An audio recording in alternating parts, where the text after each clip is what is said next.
si Roy Jerusalem Cabonegro, tumatakbo bilang senador dahil sa isang simpleng dahilan. Mahalaga ang ating problemang kakaharapin sa kalikasan. Mahalagang unahin ito sa ating pamamahala. Ako'y isang aplikante pagka-senador. It's about the whole government going green. Why? Because the problem is at such extent na hindi na siya kaya ng mga individual action, private action. The state must really be involved fully. So a green government is really a government that prioritizes amidst everything else, environmental action. Unahin mo na yan. Before any other issues, unahin mo na siya. At least for the time being. That is a green government. Baka mahirap pong ibenta yun sa mga mahihirap. Kasi ang sinabi po ninyo, unahin yun before other issues. Yung mga mahihirap, yung pinaproblema nila, yung presyo ng bigas, presyo ng kuryente, presyo ng tubig, itong mga to. Paano po natin ibebenta yan? Actually, that is a misnomer. Because pag inuna mo yung ating kalikasan, bumababa ang presyo. Pag inuna mo yung kalikasan, bumababa ang gastusin natin. Pag inuna mo yung kalikasan, mas nagiging sustainable ang kakayanan nating kumita.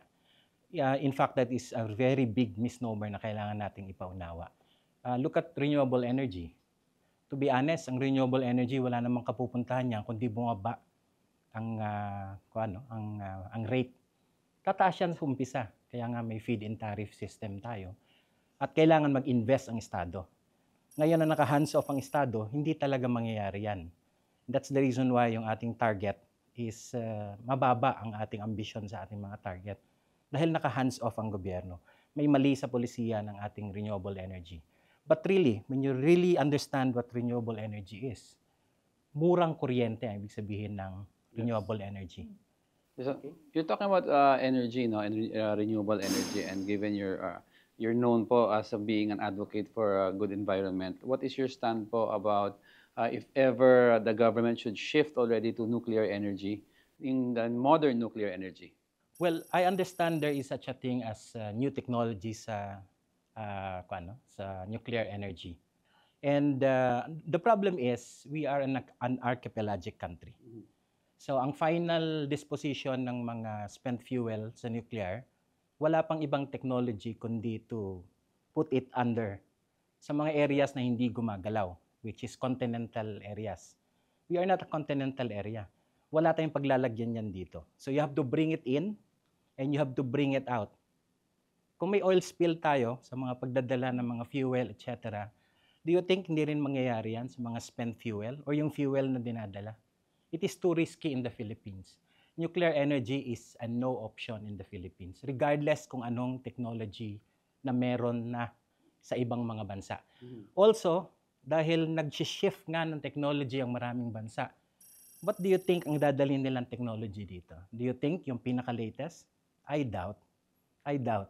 Ang ibebenta sa atin ng mga bansang may hawak ng teknolohiya ay yung mga inaalis na nila sa kanilang bansa. Mga outdated na. Exactly. So then, what kind of project should we then go after in terms of sustainable energy? Kasi predominantly coal, we're using coal. Yes.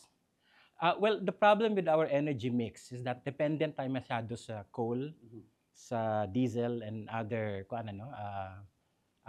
chemical fuels. Ang kuan natin dito is we have so much sources of renewable energy, pero hindi natin ito nadidevelop masyado. Now, may mga intermittent sources of energy. Kasi meron tayong tinatawag na base load. No? Ang idea nito is, depende sa araw, depende sa oras sa isang araw, nagbabago ang ating gamit ng enerhiya. Example, sa gabi, mas mataas ang gamit kaysa sa umaga. So, pag mahina ang hangin, mahina ang energy. Unless kung na fully maximize mo yung battery system mo. Ganun din sa solar, no? Kasi pag hindi masyadong maaraw, tulad ngayon, ay hindi ganun kataas ang production. May mga baseload sources ng renewable energy, geothermal and hydro. And this is where you will see the problem. Who is investing on geothermal and hydro? Not government, but also not private sector because masyadong mataas at masyadong mahaba ang ROI. So who is doing the investment there? Nobody. When I say nobody, not sufficiently. which now becomes the problem kasi we rely on intermittent sources of energy sa renewable. That's not where we should be concentrating. We should be concentrating on base load. But sa base load, kailangan ba talaga ng state intervention? So without changing our policy on renewable energy in terms of saan talaga naka-invest yung gobyerno, hindi talaga mag-work yan. So there is a lot to change under our laws para ma-achieve natin yung renewable. We do not need nuclear energy. We simply have to shift swiftly to renewable energy sources because advantage natin ito. Because we have a lot of this compared to other countries. Pero ito, Sir Roy, no, kayo ay tumakbo na po bilang senador noong 2022 and you got almost 1 million votes. So, but why are you running again this time? At hindi nyo po ba naisipan na tumakbo na lang bilang party list since ang advocacy nyo po ay para sa kalikasan? Well, to be frank about this is a party decision kung bakit hindi party list. We felt na yung party list ay masyado nang nababastardize, no? And this is not where we want to be. We wanted to become a national party running locally and nationally. So after all this consideration, we chose not to run in the party list. This is not about me. So the question should be, why am I not running? This is not about the personality na si Roy. I am just a precursor. This is about green governance, remember? We are trying to convince people that there is a point for green leaders to come out and take control of government. So the question to me is a non-issue. Whether I'm running or not is not the issue. It's not about me as a person. It is about our ability to understand that we have to take over government with a green agenda. May mga nagsasabi from the Tricom Committee to study the implementation of a regulatory council that will govern over mga social media vloggers. It is more about education and self-regulation. If we stifle the right to expression, that is extremely dangerous.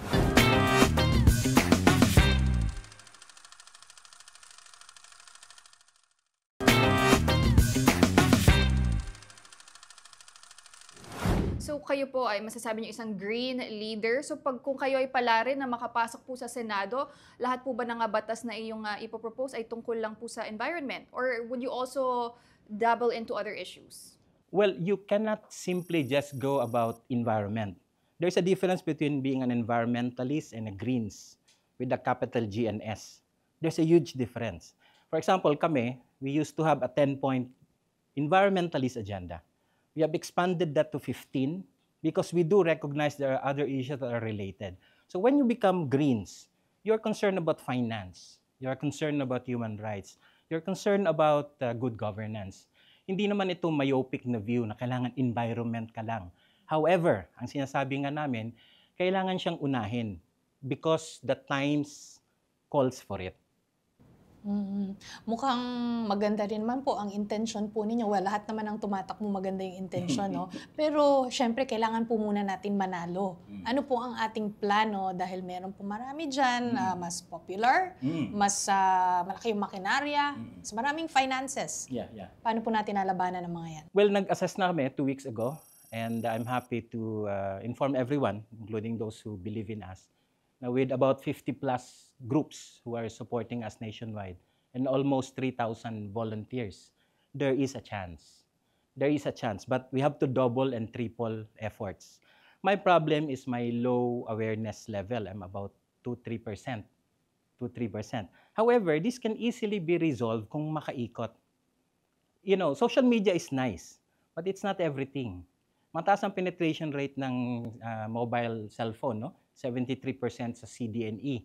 However, hindi naman ibig sabihin yan na lahat ng information na nakukuha nila is sa internet. It is still very important for people and communities to see you personally na nandun ka. And you know, sa karamihan ng mga tumatakbo, even yung nasa top 12 sa surveys, karamihan dyan hindi nakikita sa kampanya. Sa totoo lang. Kung makaikot lang kami, yun lang yung hinihingi ko sa lahat ng naniniwala sa amin. Kung makaikot kami, remember, it is beyond my principle na humuhugot ako sa bulsa ko at ako ang gumagastos sa kampanya ko. I never do. Zero from my own money. Because ang pananaw ko, kung hindi talaga kami susuportahan ng lahat ng naniniwala sa amin, wala rin kaming karapatang manalo. So ang pagpapanalo ko ay depende sa suporta ng publiko. Which means Filipinos allow me to go around and talk to Filipinos. If we're going to do that, I think we have a chance. Napo-project namin around 20 million. Kaya eh. Basta lang makaikot talaga. Extensively. I'd like to ask your opinion on a certain issue right now na medyo mabigat na about yung fake news. May mga nagsasabi from the Tricom committee to study the implementation of a regulatory council that will govern over mga social media vloggers, influencers. May another school of thought na sinasabi, wag. Mag-self-regulate na lang, magtayo na lang ng grupo from their side. Ano po ang take niyo dito? I will go for self-regulation kasi masyadong dangerous yung ini-stifle mo yung right to express ng mga tao. What is important is to educate the public na hindi sila basta-basta maniniwala. Alam nyo, ang nagiging biktima ng fake news ay yung hindi sanay mag-verify, mag-validate.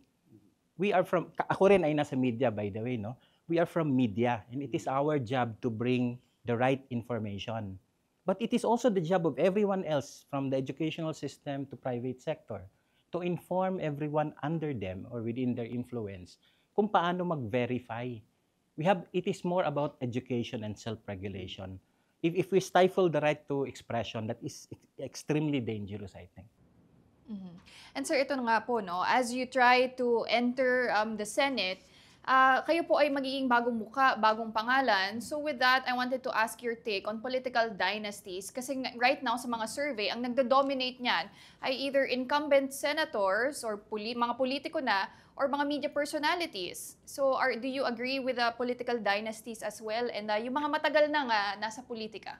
No, political dynasties should be outlawed as per our Constitution. Anyone who does not believe in this, do not believe in our Constitution. It is as simple as that. It doesn't matter kung magaling sila, doesn't matter kung marunong sila. No one has the monopoly. 200 families monopolizing for 100 years, too much. 73% fat dynasty, too much. In areas where we have fat dynasties, we have bad economy. It is a very clear correlation. We have to stop, remove, outlaw all political dynasties. What about comprehensive sex education? Well, comprehensive sex education is very important because we still need to have a sustainable population. Nasa 2.1 po tayo ngayon, which means 2 or 3 children per couple. What is sustainable is papalit sa'yo, papalit sa akin.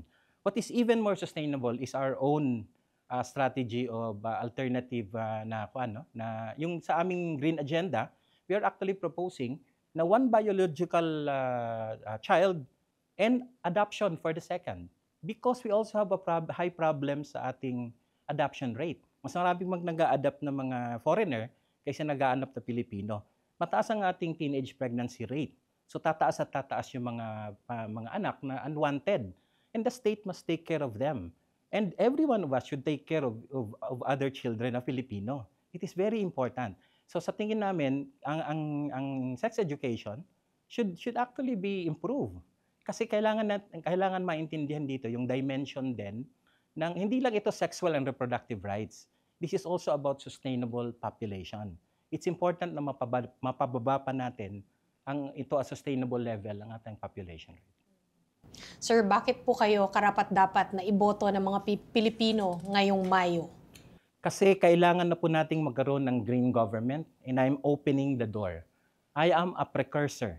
You have to vote for me because someone has to open the door. That's Alright. it. Thank you.